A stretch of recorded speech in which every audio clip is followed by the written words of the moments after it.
পাশাপাশি থাকবো, বুকে ধরে রাখবো। কথায় আছে, পুরুষ কোনো নারীকে সত্যিকার অর্থে ভালোবাসলে তার জন্য পুরো দুনিয়ার সাথে লড়াই করতে পারে। বাস্তব জীবনে এই কথারই যেন জ্বলন্ত প্রমাণ ডাক্তার মনিরুল ইসলাম মনির। বুকেরই ভিতরে রাখিব তোমারে। দীর্ঘ ৩৪ বছর আগে স্ত্রী আসমা আক্তারকে দেওয়া একটি কথা আজও অক্ষরে অক্ষরে পালন করছেন তিনি। স্ত্রীর কঠিন রোগ জেনেও তাকে ছেড়ে না গিয়ে বরং নিজের চেম্বার বাদ দিয়ে তাকে সুস্থ করতে করছেন অক্লান্ত পরিশ্রম। আমার থেকে ও আমাকে বেশি ভালোবাসে। ও তো আমার হাজবেন্ড না, ও আমার ভালো বন্ধু। সেটা তো বললাম, আমার ভালোবাসার মানুষ।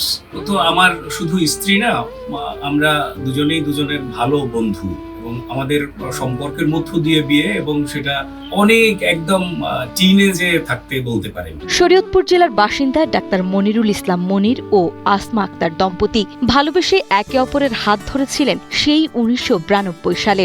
দীর্ঘ পথ চলায় জীবনের নানা টানা পড়েনেও তারা কখনো একে অপরের হাত ছাড়েননি। কিন্তু চলতি বছরের ২ মার্চ হঠাৎ করেই তাদের সুখের সংসারে ছন্দপতন ঘটে। আসমা আক্তার গুরুতর অসুস্থ হয়ে পড়লে ঢাকার একটি হাসপাতালে তার অপারেশন করা হয়। কিছুটা সুস্থ হয়ে বাড়ি ফেরার পর রোজারিদের মাত্র ২ দিন পরেই নেমে আসে চরম বিপর্যয়। ব্রেন স্ট্রোক করায় আসমার এক হাত এবং পা পুরোপুরি অবশ হয়ে যায়। আমার আম্মা যখন অসুস্থ হয়ে পড়েন, রোজার পরপরই অসুস্থ হয়ে যান। এরপরে আমার বাবা যেভাবে আমাদের পরিবারে বটবৃক্ষের মতো দাঁড়িয়েছিলেন, তিনি আমাদেরকে যেভাবে সময় দিয়েছেন, আমার আম্মাকে যেভাবে দেখভাল করেছেন, পৃথিবীতে থাকা অবস্থায় এর চেয়ে বেশি কিছু আর চাওয়ার নেই। শুধু স্ত্রী হলে সেক্ষেত্রে অনেকগুলো বিষয় থাকে, কিন্তু স্ত্রী যখন স্ত্রীকে ছাড়িয়ে তার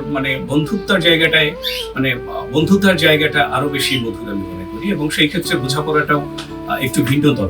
একজন ভালো স্বামীর আদর্শ যা আমার হাজবেন্ডের মধ্যে প্রত্যেকটি গুণই আছে। আর সুখে থাকার জন্য ভালো একটা মন দরকার, ভালো একটা মানুষ দরকার, সেটা আমি পেয়েছি।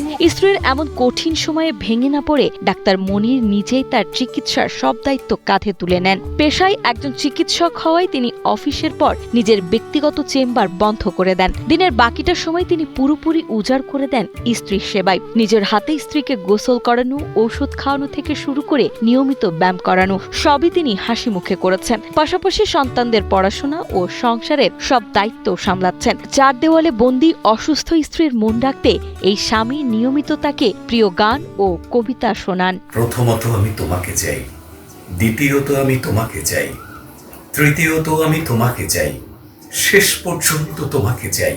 আমি চেষ্টা করেছি হয়তো ওর পাশে বসে কখনো কবিতা শুনিয়ে, কখনো গান শুনিয়ে ওকে একটু ভালো রাখবার। বৃষ্টি ঝরা পথের ধারে আম কুড়োতে এসে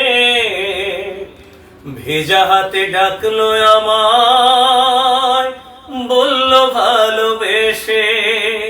স্বামীর এমন নিঃস্বার্থ সেবা ও ভালোবাসায় আসমা আক্তার এখন অনেকটাই সুস্থতার পথে। তিনি বিশ্বাস করেন, জীবনে এই চরম বিপদে না পড়লে স্বামীর এই বিশাল ভালোবাসার রূপটি হয়তো তার অজানায় থেকে যেত।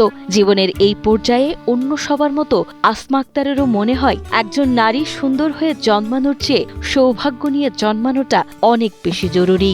এত ভালোবাসে ও আমাকে, সেটা তো উপলব্ধি করতে পারতাম না, কিন্তু অসুস্থতার ভিতরে বুঝেছে আসলে ও আমাকে অনেক অনেক অনেক ভালোবাসে, এবং আমি আসলে এটা বলে বোঝাতে পারবো না। 2026 সালে এসেও এরকম ভালোবাসা, তাদের স্বামী স্ত্রীর প্রতি যে একটা ভালোবাসা দেখা যায় না বললেই চলে আর কি।